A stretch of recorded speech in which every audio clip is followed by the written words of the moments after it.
Halo sobat anime, karena apoteosis ini udah ketinggalan jauh, kita kebut aja yuk, langsung aja kita gaskan.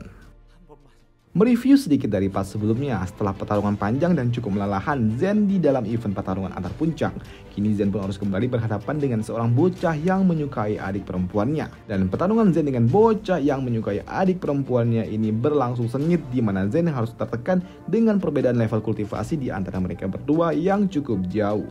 Ditambah ketika bocah itu mulai serius, Doi pun langsung mengeluarkan pedangnya, senjata elit miliknya, yaitu pedang kelas dewa kuno. Tapi di sini Zen pun tidak membiarkan bocah itu mengambil tindakan. Lantas Zen pun kembali mencoba untuk menutup jarak di antara mereka. Begitu Zen mendekat, Zen pun dan seluruh bayang-bayangannya terhempas. Dengan pergerakan super cepat, si bocah bau itu pun dapat berpindah ke belakang Zen, di mana Zen sendiri masih dalam kondisi yang tidak stabil setelah terhempas. Beruntung serangan yang dilepaskan oleh bocah bau dari titik buta dapat dihindari oleh Zen, dan itu benar-benar nyaris membelah punggungnya. Tapi karena bocah itu berada di dalam jarak serang, di sini Zen yang telah menyiapkan serangan di tangannya, Doi pun melepaskannya, bukan untuk menghajar lawannya, tapi di sini Zen mengincar pedang yang digunakan oleh bocah bau itu. Yang memang serangan Zen itu sempat membuat pedang itu terhempas beberapa milidetik, tapi dengan sangat cepat bocah itu pun langsung menggenggamnya kembali dan mencoba untuk mengambil jarak. Tapi Zen pun memang sangat keras kepala dan Doi tidak membiarkan lawannya mengambil napas. Di sini Zen pun langsung kembali menekan dan itu berhasil menonjok lawannya, bukan tanpa perlawanan. Bocah bau itu juga melakukan counter yang hampir saja memenggal lehernya Zen. Melihat Zen menjauh, bocah bau itu pun tidak membiarkannya begitu saja dan Doi langsung melepaskan serangan ki miliknya. Dan serangan itu juga langsung dikonter dengan tinju yang telah dilapisi oleh unsur sejati. Bam! Serangan mereka pun beradu yang menimbulkan suatu efek ledakan. Tak membiarkan lawannya mengambil napas, di sini Zen pun kembali menekan, memukul dan menonjok, mengepit lawannya hingga membuat bocah bau itu pun terhempas terkena pukulan Zen. Di sini Zen pun memang kampret, Doi pun sangat songong. Doi juga mengatakan, aku bisa memberikanmu kesempatan 3 tahun lagi. Ya, 3 tahun lagi datanglah dan bertarung denganku. Jika kau ingin mengejarku saja tidak berani, mending mati aja. Karena dunia ini begitu besar, selain daerah timur ada 4 daerah lainnya yang harus ditaklukkan. Dengan kebanggaan yang kau punya itu dan kesombongan itu hanya akan menunjukkan kebodohanmu saja, ujar dari Zen menyindir bocah bau itu. Mendengar ceramah dari calon abang ipar, Doi pun tidak ngamuk. Doi pun menahan emosinya dan melepaskan teknik teratai miliknya kembali. Bukan untuk menyerang Zen, tapi di sini Doi pun berbesar hati dan mengucapkan terima kasih karena telah dibimbing oleh Zen. Dan ia langsung segera pergi dari arena untuk segera melakukan pelatihan tertutup untuk menjadi lebih kuat lagi. Wow, sepertinya bakal jadi pembeda nantinya. Waduh. Sedangkan di tempat yang sama untuk para manusia-manusia yang dipanggil dewa ini, mereka pun mulai gusar. Mereka pun merasakan kalau perkembangan Zen ini sepertinya sangat cepat dan tidak masuk akal. Dan jika mereka tidak segera membereskan, bocah itu memiliki suatu potensi untuk dapat membalaskan mereka dan mulai mengincar mereka yang telah mengusik keluarga Luo. Dan di sini si kampret yang dipanggil sebagai petir ungu, Doi pun menggunakan murid pribadinya yang dikenal sebagai assassin untuk segera membunuh Zen di dalam suatu arena, di dalam suatu pertarungan yang selanjutnya. Dan begitu perintah itu masuk, bocah Jiang Shili ini pun begitu bersemangat. Dan untuk pertarungan selanjutnya mempertemukan pertarungan para ciwi-ciwi, yaitu Xuan Xiao melawan Mu Yushin. Melihat ada pertarungan para ciwi-ciwi, membuatlah salah seorang murid dari puncak rintik yaitu King Gang. Doi pun berharap ada pertarungan yang saling merobek pakaian. Pasti itu akan sangat menarik, ya kan? Bukit boba yang muncul. Waduh. Mendengar itu, di sini Mo Yushin pun turun dari arena dan ia juga berujar, jika kau ingin melihatnya, maka lihatlah. Tapi setelah melihatnya, kau akan merobek matamu sendiri. Waduh. Yang membuat bocah King Gang ini pun langsung kena mental. Dan di sini bocah King Gang ini langsung meminta maaf karena tidak dapat menjaga lidahnya. Tapi permintaan maaf hanyalah permintaan maaf dan tetap diterima. Tapi jika bocah itu mau memotong lidahnya, ujar Mo Yushin. Tapi di sini Zen pun langsung pasang badan dan mencoba untuk melindungi seniornya itu yang memang kampret juga. Atas desakan dari Zen yang ingin bertarung dengan gadis itu dan kesepakatan mereka, di sini gadis Mo itu pun akhirnya melepaskan bocah Kin itu. Tapi tak melepaskannya begitu saja juga. Doi pun sedikit memberikan pelajaran dengan cara memberikan serangan yang menghajar jantung si bocah Kin. Ya, walaupun tidak sampai membuatnya cedera parah. Dan untuk pertarungan para ciwi-ciwi di sini dimulai ketika dua ciwi itu pun beradu pedang. Waduh, ciwi adu pedang gimana nih? Ambigu juga. Waduh. Tapi di sini dengan perbedaan level yang terlalu jauh. Celing celing celing celing dar. Bocah Kuang Xiao pun langsung kehilangan pedangnya yang memutuskan untuk segera menyerah. Dan pertarungan selanjutnya kembali mempertemukan Zen. Kali ini yang ia lawan adalah Jiang Shili yang merupakan seorang assassin. Begitu pertarungan dimulai, Jiang Shili langsung melepaskan jurus Bunshin-nya. Hei, melihat itu Zen pun hanya tersenyum saja. Dan Doi pun melepaskan jurus bayangan iblis miliknya juga dan langsung duduk seolah-olah tidak terjadi apa-apa.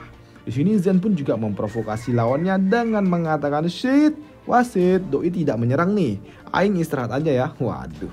Mendengar itu membuat lawannya pun sempat kesal, tapi Doi pun tahu kalau dirinya tidak boleh gegabah dalam menghadapi bocah ini.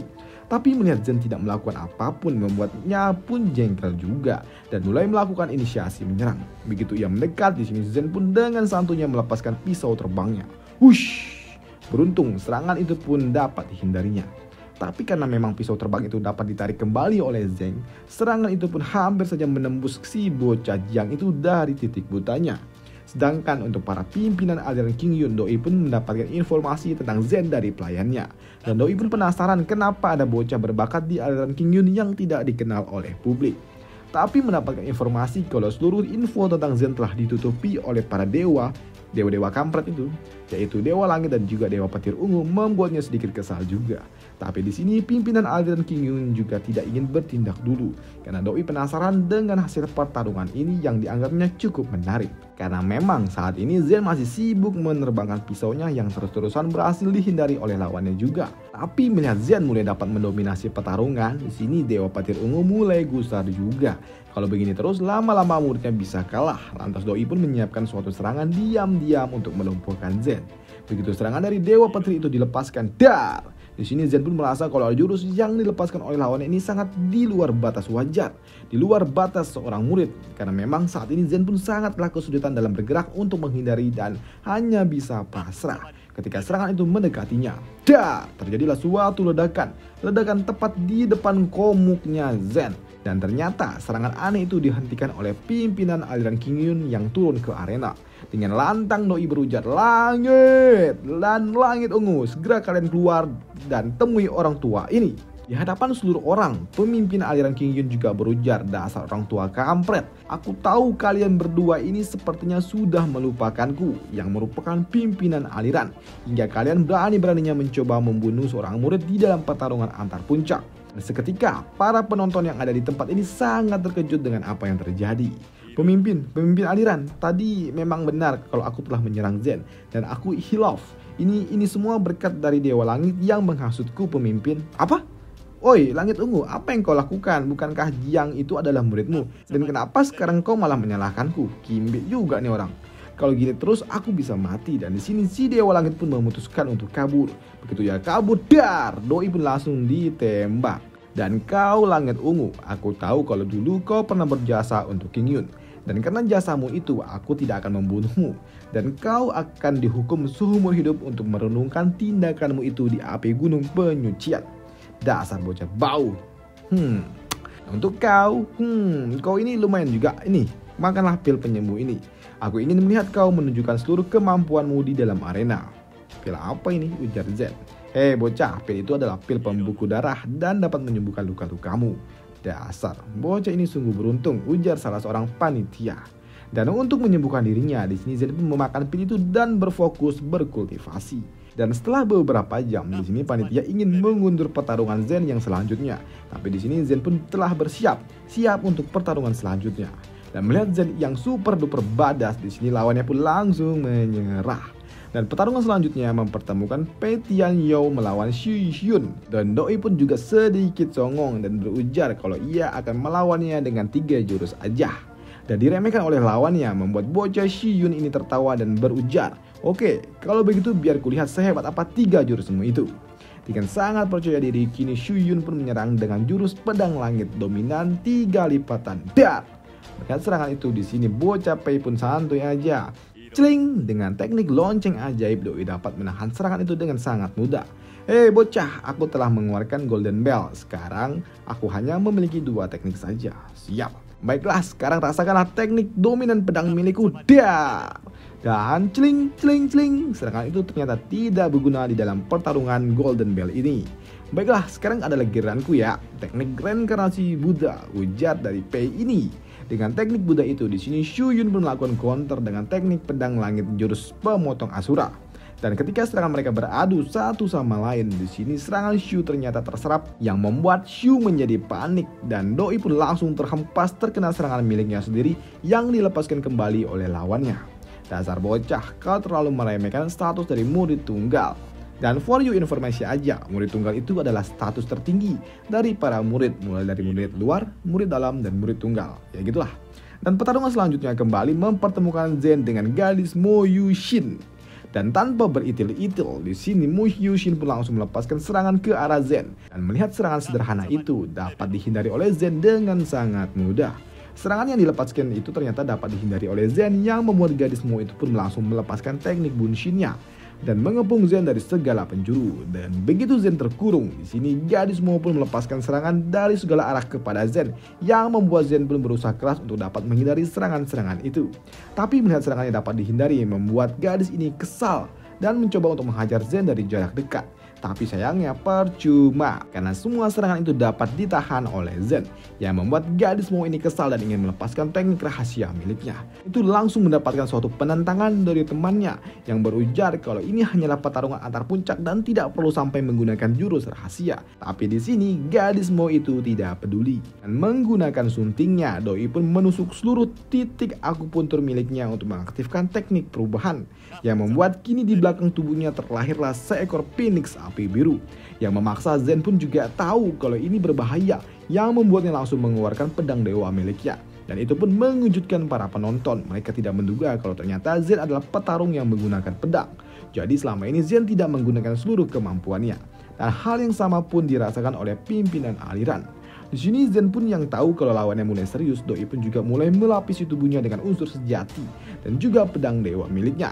Begitu gadis Mo itu datang menyerang, zing, Zen pun langsung melindungi diri dengan cara teknik pedang pelindung. Tapi karena memang gadis Mo itu telah melepaskan segel, tentu saja serangan ini ternyata dapat memberikan suatu tekanan dan luka di tubuh Zen yang membuat Zen pun sedikit berdarah. Tapi di sini memang sedikit mengejutkan karena ternyata Zen pun hanya menggunakan pedang dewa dan unsur sejatinya. Dan kenapa Zen tidak menggunakan teknik berpedang apapun dan hanya menggunakan teknik dasar saja. Sedangkan untuk gadis Mo sendiri, Doi pun menggunakan cakar phoenixnya untuk menghajar Zen. Tapi ternyata serangan cakar phoenix dari gadis Mo itu dapat ditahan hanya dengan teknik dasar berpedang yang menimbulkan suara desingan yang sangat menyakitkan telinga. Dengan teknik sederhana itu yang digunakan oleh Zen menggunakan pedang tingkat dewa dapat mengancam nyawanya, membuat gadis Mo ini ingin menggunakan teknik membakar darah. Tapi hal itu pun langsung dihentikan oleh rekannya yang berteriak untuk meminta gadis Mo menghentikan itu dan jangan menggunakan teknik berbahaya hanya untuk pertarungan seperti ini. Tapi di sini Zen pun tahu kalau lawannya tiba-tiba saja berhenti di tengah-tengah pertarungan dalam usahanya mengaktifkan teknik terlarang miliknya yang membuat Zen langsung menghentikan pedangnya tepat sebelum pedang itu memenggal lawannya. Ya, walaupun di sini Zen sempat memberikan sedikit luka di leher gadis Mo itu. Dengan terseduh-seduh, gadis Mo itu pun menguatkan mentalnya dan mengatakan kalau dirinya menyerah. Yang membuat rekan gadis Mo itu pun mengucapkan terima kasih kepada Zen karena telah menghentikan serangan terakhir itu. Tapi karena event ini sangat panjang yang mempertemukan lebih dari 100 murid yang memaksa Zen harus bertarung maraton dengan seorang murid lainnya yang menggunakan armor iblis. Dan pertarungan panjang itu akan dibahas di part selanjutnya. Dan sampai jumpa di video selanjutnya. Bye. Karena memang bakal panjang besok. Sampai jumpa. Bye.